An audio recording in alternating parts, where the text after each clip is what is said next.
Spoiler alert for Moxie.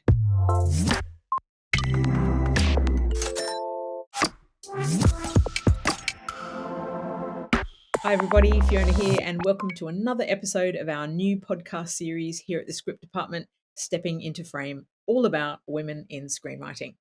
But before we talk about more about Moxie and more about our screenwriting podcast, don't forget to like, share, or subscribe to the Script Department podcasts. You can find on YouTube, Apple, Spotify, or anywhere you get your podcasts. You can also pop over to the Script Department website at scriptdepartment.net, bit of a tongue twister, and check out what our global network of screenwriters have been up to. You can even buy us a coffee over there if you like. So I'm joined today by Jenny. Hi, Jenny. Hiya. And Eva again. Hi, Eva. Hello. And today we are talking all about the film Moxie that was it was produced and directed by Amy Poehler, the really well-known comedian. The screenplay was written by Tamara Chestnut and Dylan Meyer, and it came out last year, 2021. Film. And it was an adaptation of the Jennifer Matthau young adult novel of the same name. So, have either of you guys read the novel of the movie? I didn't even know it was an adaptation until just now. There you go. Yeah. There you go. So another one of these really interesting adaptations, which we might talk about a little bit later, because we bumped into this last week when we were talking about Blonde, didn't we? About how films adapt to novels and whether they adapt the right way or the wrong way, or all of the great things that happen in between. But we'll get to that a little bit later. So maybe first off, what did you guys think of the film? Uplifting, I thought. Absolute antidote to watching some other films that we've watched recently.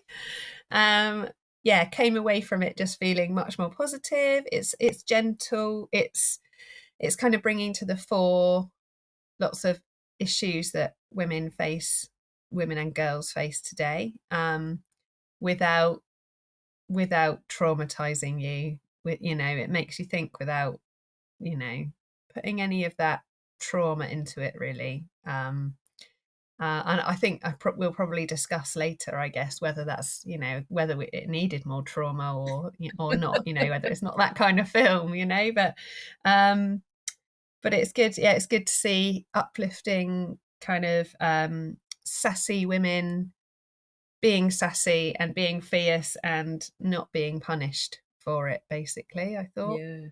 What about you, Eva? What did you think? I thought it was a chick flick in the truest sense.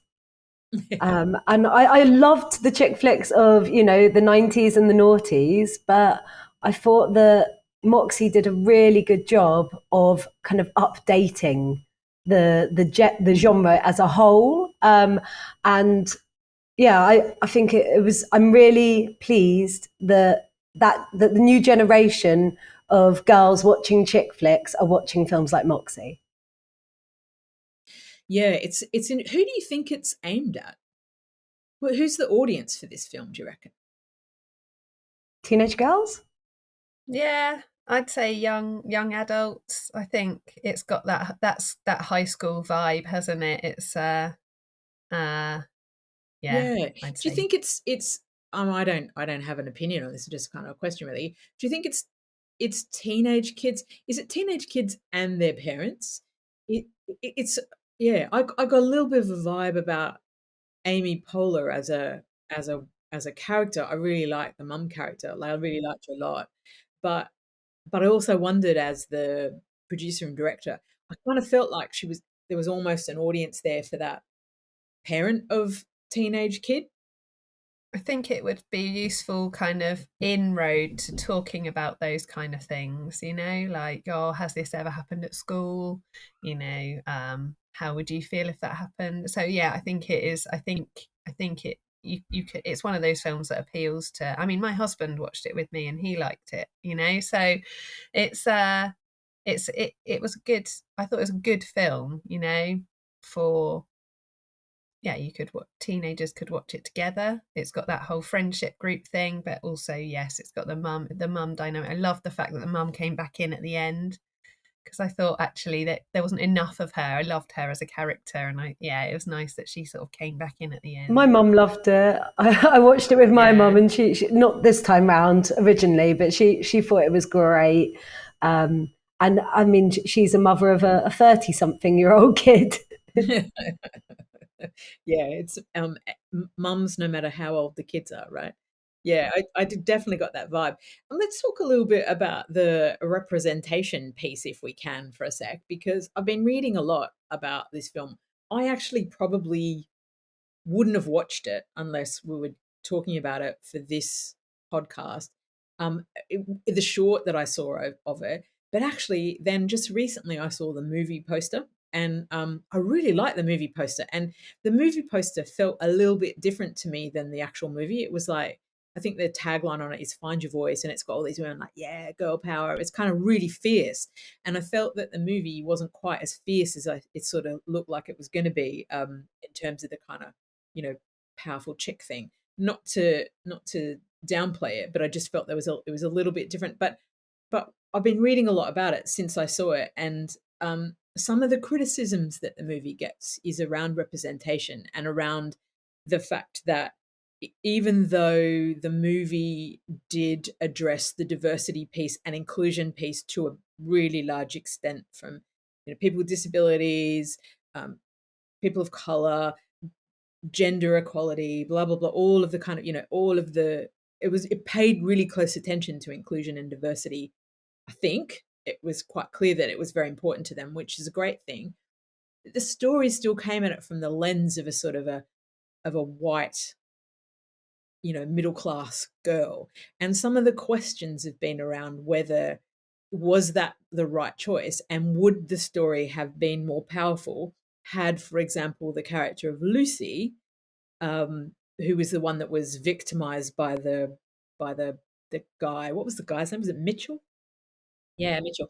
Would it have been more powerful to have her as actually the leading character? See, I What do you think? considered this. I actually considered this last night. Would Lucy have worked as the protagonist? And I think, yeah, absolutely, she could have worked as the protagonist. But I think that them having a white girl and quite she's pretty, but she's not overly pretty. She's not overly sexy. She's quite your standard girl next door protagonist teenager. And I think that it did two things having her be the protagonist. One, it compared it to a lot of other chick flicks from the 90s and noughties. Like there are some scenes where it's almost kind of mirroring like Bring It On or Legally Blonde or all of the classics. And I think having her look the way she did helped with that. And then I think the second thing that it did is it stopped it from being seen as a like black movie. And obviously to people like us it wouldn't matter, but I think that it had more of a chance to open the minds and to reach an audience that may not have been as accepting of it being a black protagonist. And that's a shame that you have to say that, but equally I think it probably reached more people and therefore did a better job of combining everyone's perspective. Maybe. Yeah. What did you think, That's Jenny? an interesting point. Yeah, I think that's really interesting what Eva said. I think that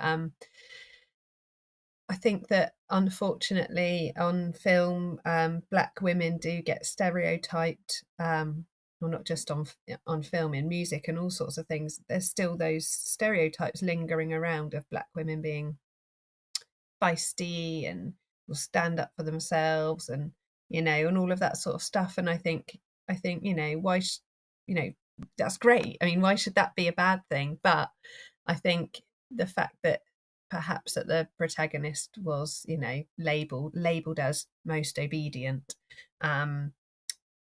made, well, her character arc was quite dramatic, wasn't it? As far as character arcs within the story went, she sort of came out of herself, and it was a coming of age film, wasn't it? So I think that change in her had to happen, and I think perhaps Lucy was already feisty and fighting and, you know, and sticking up for herself, which was great. But yeah, maybe it just wouldn't have worked with her character as it was in the film. But it could have been. She, you know, I don't. I think, yeah, I don't know. Another thought on it as well that's just kind of occurred to me is Amy Poehler. I don't know if I'm pronouncing that right, but Poehler. Yeah, Amy Poehler, who wrote it, she may well have written it with herself in mind. Because as a writer, I know quite often, like I will write characters of all diversities, but I think I would find it difficult to write a main character that was too dissimilar from myself. And also, she wouldn't have been able to play the mother. Yeah. Well, but also I think so. So she produced and directed, but there were two women who wrote the screenplay adaptation, which was Tamara Chestnut and Dylan Meyer. But they are of similar sort of, type of women than Amy Poehler in terms of their kind of cultural backgrounds, etc. So I get the point that it's close. It just feels a little bit like, and just to be provocative about it, it feels a little bit like I wouldn't go so far as to say it was tokenist, the diversity inclusion bit, but I felt like it was really careful. I felt like it was the kind of the tiptoe into diversity and inclusion. It wasn't the smash the patriarch step into inclusion and diversity. It was sort of the let's do it in a way that is still, we're not breaking too many. We've still got this protagonist that's pretty, well expected and, that sort of thing. And so I guess I would have loved to have seen them push the boundaries on that a little bit more. And I think they did a great job in so many respects. I would have loved to have seen them just kind of push it a bit more and start to pull through and even some of the storylines around, the character with disabilities, like bring those characters more to the fore. And, I know it's a tough ask it's just ridiculous. It's a tough ask, but it is still in the nature of how movies are bought and sold and what have you. But it'd be great to start to see a bit more of that, I think. You do wonder, don't you, how much they were dampened down before they were allowed to produce it. How much did the producers say, oh well, if you want it to be on Netflix, or if you want it to be a big hit, how about you change this bit, how about you change this bit? You just never know, do you? Or was it a conversation at all? Maybe it wasn't at all. Maybe it was just we just do what we've kind of do. Who knows? But it's interesting to consider, isn't it? But I certainly, I'm definitely not criticizing the movie because I'm glad it was made and I'm glad it's there. I guess I'm always just trying to, how could it be a bit better? How could they have done more with it? Because I think it's a really great start. But I kind of feel like we've been having these conversations about inclusion for women and diversity across the board for such a long time. It's like, come on, let's see some real movement on some of these things. I kind of feel like, but maybe that's just me. It's a good stepping stone, isn't it? I think I think it's a really good start, isn't it? It's not I think unfortunately you've got to tread gently sometimes, to get in there. And I actually think they did it really well. I think it would appeal to a wide range of, diverse audience. But it was noticeable how multicultural the cast was. And I like the fact that they in the opening, one of the opening scenes, the girl in the wheelchair is being like fighting her corner already.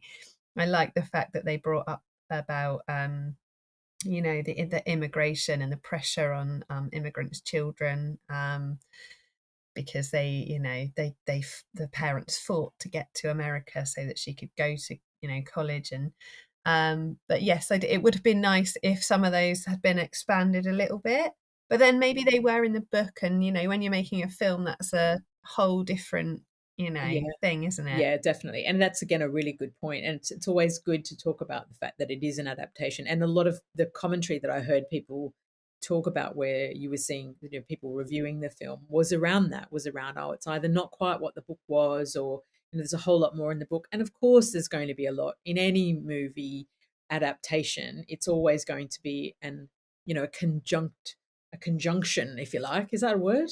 I'll make it a word. An abbreviation of the book, because you just don't have the time to serve the entire script, unless it's a 90-page book. So there is that. Talk to me a little bit about the structure of the film. What do you have any thoughts about that?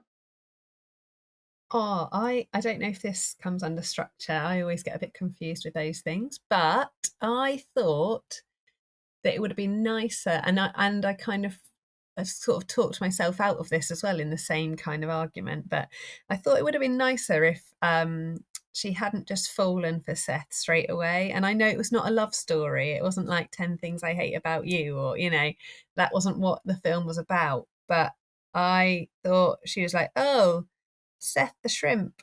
And then she was like, oh no, I'm in love with him. I think it was just too quick. But then sometimes when you're a teenager, it is a bit quick like that, isn't it? And like I said, they didn't want to make, that wasn't what the film was about. The film was about her making this magazine and helping other girls to stand up for themselves, and and all of that stuff. And that was just it really felt like it was just a nice additional, like a romantic, like a little sideline, which was great. Compared to Clueless and things like that we watched, when we were younger, and I thought it was lovely, but I would have liked to have seen more not confusion, but more of a decision-making process about that. Yeah, a bit more complexity to it. Yeah, a bit more complexity. I would have ripped out the love interest myself. That was my rewrite. Only because I thought the story could have been strong enough on its own without it. It was, it definitely didn't. I wouldn't say it distracted, but it didn't really need it. Don't think, because I did feel like there was a bit of competing storylines going on, or not competing. Just it got really busy with storylines, because you've got, it starts off as the class, as a college essay problem, and then there's the competition with the guy Mitchell, and then there's the love story, and then there's the we need to talk about the date in the funeral home in a second. We need to, and then there's also the mum's new boyfriend thing, and then there's the dad abandonment stuff, and there was a lot of, and there was the friendship issue, like her best friend sort of thing. There was a lot of stuff going on, and I just felt like, what, you could have actually quite happily ripped that whole storyline out and just really played into the kind of the protagonist story, if you like, and the family piece, and the family and friends piece. But I didn't not like it, but I thought, that could have been one way you could have sort of,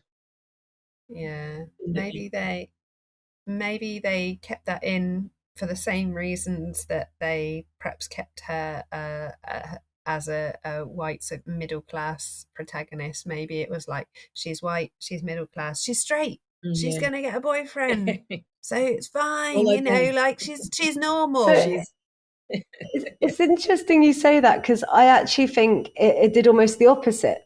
I think that they included the storyline of her having a boyfriend to show a nice man. Oh, he was too nice though, wasn't he? Okay, can we talk about the funeral home for a second? Like, come on. Oh yeah. Would you have gone on, if a guy said, I'm taking you on a date, first date, right? First, let's get out of here. Let's drop this party. Let's blow this joint. Let's go to the funeral parlor and let's hang out there for a minute. And actually, let's, get really up close and get into a coffin and start having some really nice conversations. Now, does that fly with you? How would you feel about that? I don't think I'd like that. I mean, if I'd had some wine, maybe, but not. But she's too conventional still at that point. She's not. That's not. It didn't really. I was like, why is this happening? I'd also seen so many films recently where, well, not even recently, like over the last, 20 years, where they go to a party and then some horrible trauma happens to somebody. So when they turned up at that party, I was like, oh God, what's going to happen now? And when he took her to the funeral home, I was like, well, maybe he's not nice. Maybe something really bad's going to, maybe loads of other men are going to be there. And like, it's just like, I was like ready for trauma to like, just like, woo. But it didn't. But yeah, that was weird. What did you think, Eva? Would you have gone with him to the funeral home? I mean, at that age, probably. I do like that it was unusual. I like that it wasn't a typical trope of a kind of a, let's go and get a pizza or, It was an odd choice. Yeah, it was an odd choice, but I also think that it emphasized the oddity of the situation. And also, I mean, I think it was meant to be that he worked there, so it was just like a quiet place. But was that it? He found it as a quiet place, and I think because she's set up to be quite a not insecure, but like a shy, quiet character, and I guess the other option would have been a library, but maybe a library is a bit too cliched. So the funeral home was like, less cliched than the library, and they had a chance to be alone together, which they wouldn't have had otherwise. But then equally, I can see why adult women would go, oh, that's a bit creepy, maybe we should worry. And as someone that used to watch a lot of Buffy, there was a moment where I thought maybe vampires existed in this film.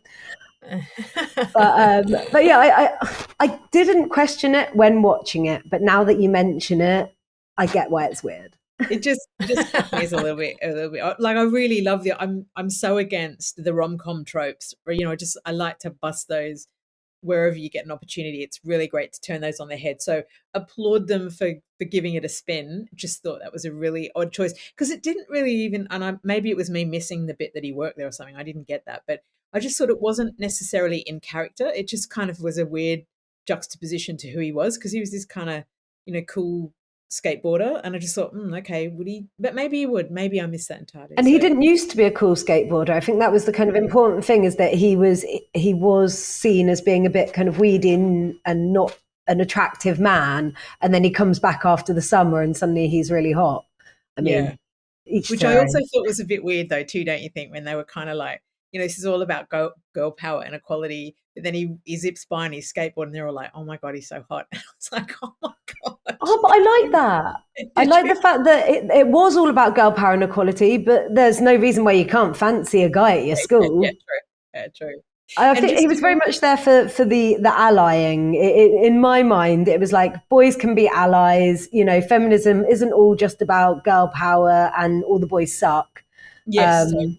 And I thought you needed someone, maybe not him, but you needed someone who was a man who was at the school, who was going to stick up for them and be an ally. Yeah, and he was actually a lovely character, wasn't he? Like I thought he was really well created as a nice guy, and wasn't too cheesy. He was just kind of quite nicely nice. I think he erred on the side of cheesy occasionally. Yeah. I think he wasn't. He didn't. I mean, I know he wasn't a main character, so it didn't make, he wasn't one of the main protagonists, but he didn't really change at all, did he, through the whole thing? So it wasn't like he was nice. He was nice. He would have been I'd be friends with him. He'd be nice, but. Oh, also something else that I quite liked is, in a way that he didn't change, because it made it more about the protagonist's reaction to him. Like when they have the argument at the parents' dinner, and she acts like a stroppy teenager, and you, as the viewer, you get why, because she's trying so hard and everything's going wrong and she's not being appreciated. But should she tell, she's struggling with inner turmoil, and the fact that she has a right go at him, and he stands up for himself. He doesn't just let her kind of walk all over him, but he doesn't make any of it about him. So it stays, the storyline stays about her, and for young women following her and being inspired by her, they can see, oh, that isn't how I should act, but I can understand why. And people who love you, once you explain and you do the right thing, they then accept you again. Yeah, I think he reacted well, didn't he, to that? It's like that's how you would want, if you were a mum and you had a daughter who was having a boyfriend, that's how you'd want them to be treated by your boyfriend, by their It's what he boyfriend. is, isn't it? He's the ideal teenage Yeah. boyfriend. But I didn't really get that whole inner turmoil thing. I was like, why is she being such a prat? Like, just chill out. Like, I just, not that I wasn't a stroppy teenager, because I definitely was. But so yeah, I just didn't understand why she freaked out so much at the dinner. I really, really lost a little bit of my sympathy or empathy with her at that point. And then I didn't like the line about, and why isn't Dad having Christmas with me this? It's like, she hasn't mentioned her dad, well, apart from that one time when she went to the wedding. But I was like, she hasn't even mentioned her dad at all.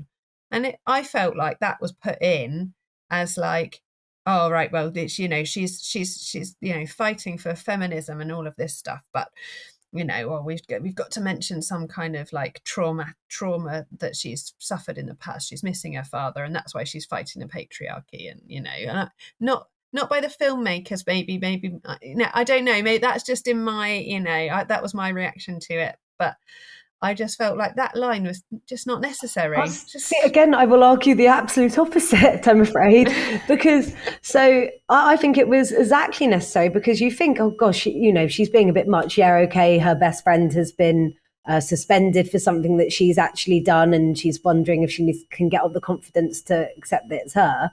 But it doesn't feel, like you say, like enough for her to be really kicking off. And why is she kicking off at her mum's new boyfriend?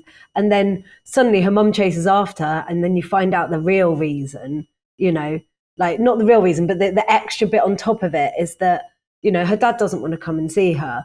And that's like hanging over her along with everything else. And so you, as the viewer, you go, oh, I see, there's a lot going on here that we don't know about. We've just had a little glimpse into it to be more understanding of her, but we're probably not going to follow that story.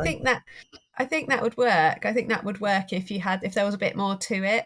Like, we might not follow that story, but if there was something else mentioned about it. I felt like the film would have been fine on it. Maybe if she'd had like a voicemail from her dad or something before that scene saying that he wasn't coming. We needed the old foreshadowing, right? I felt, because it just kind of came out of the blue. And also, I think the thing that felt, and goes back to my earlier question about her being the lead character. If you look at what happened to her through the course of the film, she didn't, not much really happened to her in terms bad, in terms of, it was Lucy that had the terrible stuff happened to her by Mitchell. It was that other girl that was date raped. It was her best mate that had this kind of cultural oppression on her, and actually the lead character kind of skirted through that, in terms of her own challenges. And okay, she got into trouble because of the magazine, but actually it was almost like the other emotional stuff felt like it was a bit bolt on.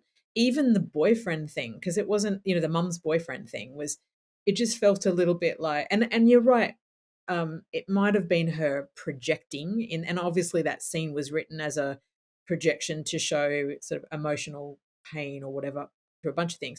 But I did definitely feel like those, particularly the dad thing, came out of the blue a bit, and would have loved at least to have got a sense of that, or more of a sense of that up front to understand, which again is why I don't think they needed the love interest, because you could have just run that, the kind of difficult family life. Mum's moving on. She's not ready for the mum moving on. All these terrible things are happening to her friends.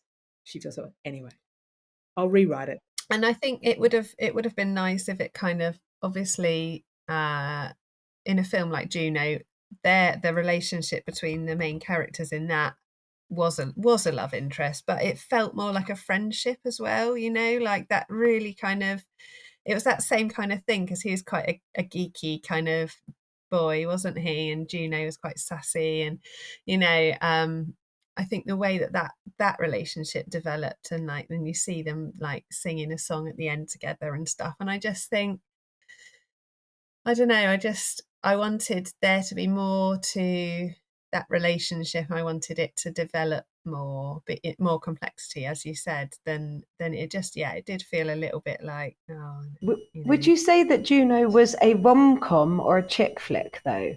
Because I think if you view Moxie through the eyes of it being a modern-day chick flick, rather than it being a romantic comedy, then I think it very much hits the beats that it needs to. And also, I think that it reimagines and mirrors a bunch of like things from previous chick flicks to keep us in sync with that. And most previous chick flicks, they do have some kind of romance going on, but it's never the main thing. The main thing is always something to do with the protagonist and how they deal with the world around them and the people around them. And I think it managed to do a lot of things with the friendships. It hit all the beats that a chick flick would have back in the day and managed to do it in an updated manner. But I think if you're looking at it as a rom-com, I don't think that it hits that beats because... But Juno, I think Juno's a rom-com, isn't it, over a chick flick? I don't know. What, I'd have to rewatch what deeper it want or need does she have other than a man or a relationship? I don't know. Because if there isn't one, then it's a rom-com, not a chick flick. Yeah. But you know what? Like, that's a really interesting point. But again, go back to the, okay, chick flick. We'll go, all right, chick flick. However, this is also about the kind of girl power thing, right? Which is really key to this. You have your voice. You need your voice. I just feel like I would love to see, again, maybe me just pushing the envelope a little bit. I would love to see it where it's, you actually don't need this. Like, this is not an essential adjunct. It's like, why, and even in those chick flicks, why can we have it where it's a near miss? They have a fling, but it doesn't last, or it's kind of it's kind of and a that's maybe, fine. maybe. I'd just like to see a bit more complexity to that, rather than, because it still feels like you can't be empowered and fulfilled. There's always a love interest, there's all, I don't know. I agree with you there. And I think it would be great. And I think if they'd that had developed and they were friends, or it'd be great to see them have a fling, or not necessarily in this film, but a couple have a fling, and then it doesn't work out, and that's fine, because we're all we're all different. It's like, no, every time you have a fling, it doesn't work out, you don't have to be heartbroken about it. Like, it would be nice to see that on screen, because I think that there's a lot of heartache, isn't there? Exactly. Okay, so last question then goes back to the piece about what inspired the protagonist to start this whole Moxie thing. And it started when she was influenced by her mum, and how her mum was involved with or got very influenced by the Riot Girl movement that was really big in America in the 1990s. So, the mum talks to the protagonist about, when I was at school, I wanted to smash the patriarch and stuff like that. So, and she plays the Bikini Kill music, and it's really cool. And I've been reading a bit about the Riot Girl movement and how big it was, and I certainly missed it, being probably in Australia in the 1990s. And I just wonder what your thoughts were about how that pulled through in the movie. I loved that. I thought, I thought, oh, I hope my daughter is as inspired by me, being in the PTA. But I missed the Riot Girl movement. I think the 90s and noughties in the UK were all about ladette culture and post-feminism, and I think that I think we're only sort of catching on to the sort of more militant feminism again now. I feel like, I don't know, maybe that was just me. I think the Spice Girls had us satiated for a while. Yeah, that's true. But I thought it was lovely. I thought that her being inspired by her mum was nice. It's so often in films there's a strong male character with a daughter who who is inspired by what they do. And I thought, yes, it's nice to have a mum who's and obviously she's a nurse or a doctor or something, so she's got she's quite a good role model anyway. I guess like I said earlier, it would have been nice to have more of the mum, but maybe that's just because I'm in that position rather than I'm not a teenage girl anymore. So it's maybe that's where the target audience is like. It's interesting actually, because I've just realised. So Mean Girls, Amy Poehler plays the mum in Mean Girls, but she is like the polar opposite. I didn't like that. Gosh, that's funny. So Mean Girls, she's really done up. She's all fake. She's got the fake boobs. She's really ditzy, and she's just married for money. She's the exact opposite really to how she's portrayed in this one. It's like it's a literal update of how the mother should be portrayed. Yeah, that is. Really and they do the same thing with like the groups of girls. They show the groups of girls at the beginning, and it's like, oh, this group is this. Yeah, and in the original chick flicks, they would be cliques that would end up being mean to each other. And they wouldn't get on. But in this film, by the end, they're all together. They're all working with each other. All the different cliques of women are standing together to put things right. And I think also that the music, the soundtrack, does a really good job of bringing together all of the different elements, and the elements of the punk and the riot, the elements of feminism, and just I think the music really brings it all together as well for me. Yeah, I really like the music. It's had some people have been quite critical about it, but I thought it did really well in bringing to life the story, I think. But I guess the only other thing I would have said about that whole piece is I really would have loved to have seen that brought through even more. Like, it would have been really lovely to see the main character dig a little bit into that. Well, what was the riot girl movement of the 1990s, and why was it so important, and what happened to my mum's era women, and how were they moved by it, and pulling that through almost as a bit of a here's how it's continuing on in the next generation.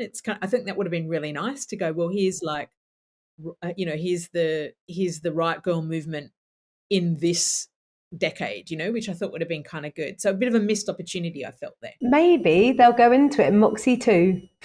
Oh, is there going to be a Moxie 2? I haven't heard one at all, but if I was going to make a Moxie 2, it would be her at college, having brought on all of the feeling of power and protest, and then proper looking back into her mum's one and working together with that.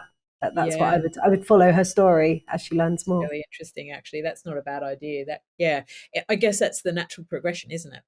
I wonder if there are plans. I haven't read anything, but yeah. Because also when you're a teenager, you are very much about the moment. Like, I remember not having very much interest in history. I kind of wanted to know, what my mum had been up to, but I wouldn't have looked into it too closely. I think I would have found her some of her clothes, borrowed her lipstick, and gone out and pretended to be her, but without actually understanding what it was like. Yeah, that's kind of what happened in the film, wasn't it? She kind of put the leather jacket on, and that was kind of enough, right? Yeah. But in college, in Moxie 2, maybe she'll.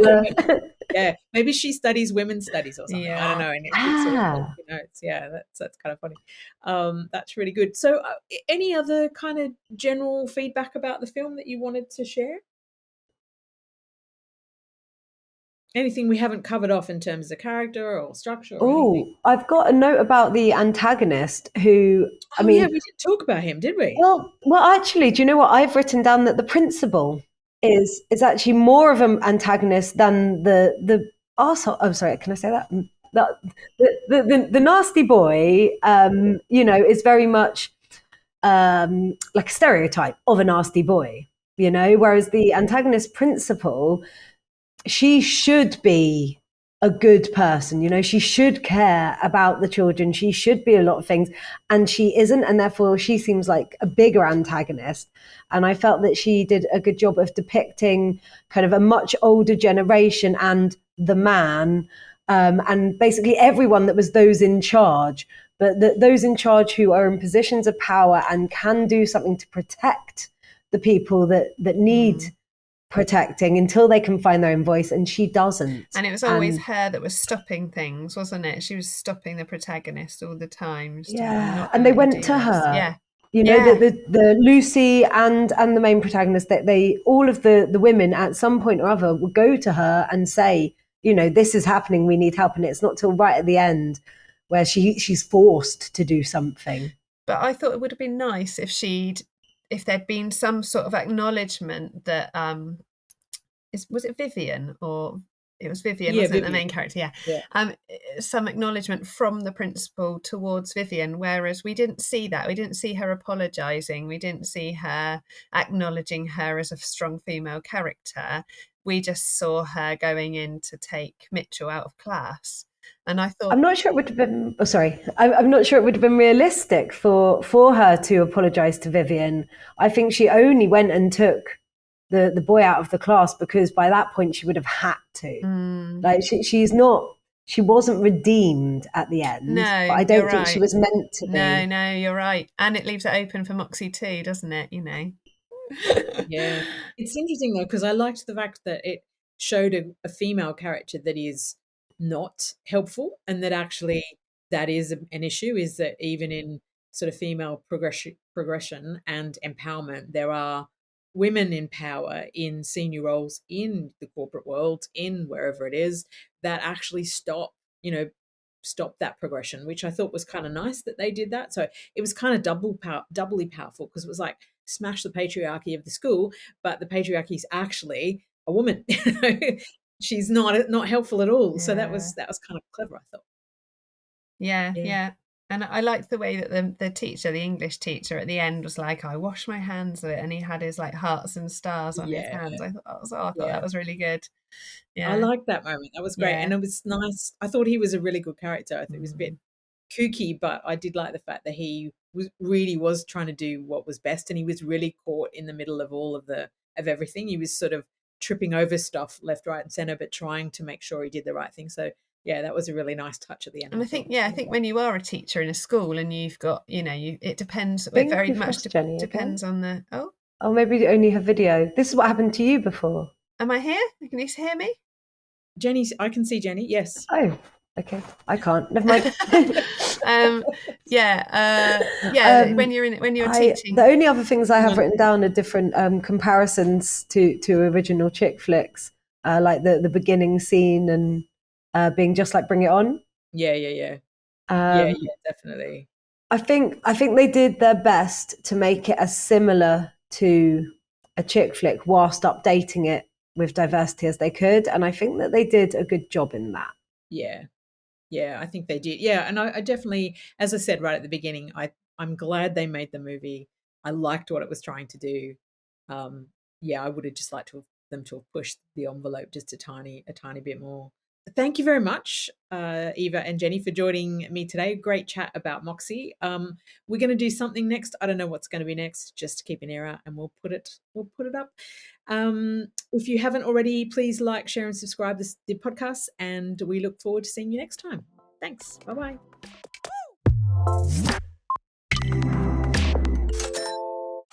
bye.